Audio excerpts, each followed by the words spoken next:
گلی صد برگ تابستانم ای یار، فرار از ملک مالستانم ای یار، فرار از ملک مالستانم ای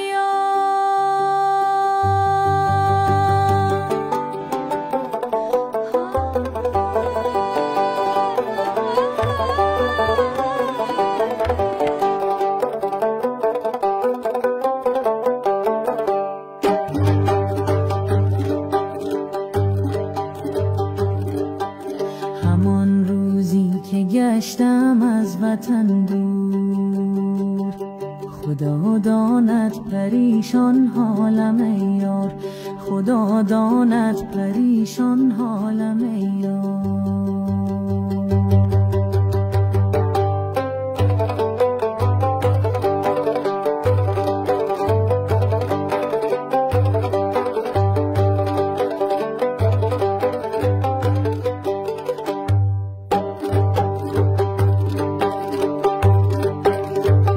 خدایا کشکی کوتل شیر موشودی،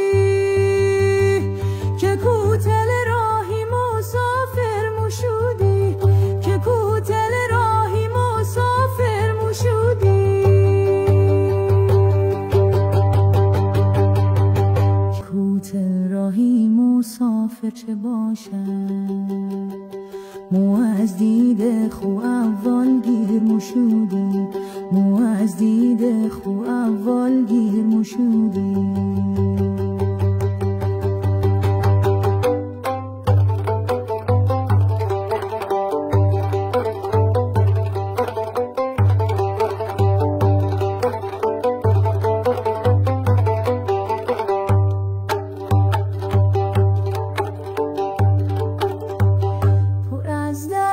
پر از دردم خدایا،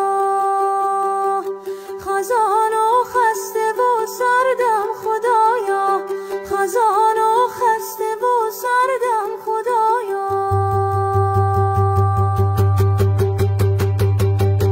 دلم دریای خون از خایقی دید، که سوی خانه برگردم خدایا، که سوی خانه برگردم خدایا، که سوی خانه برگردم خدایا.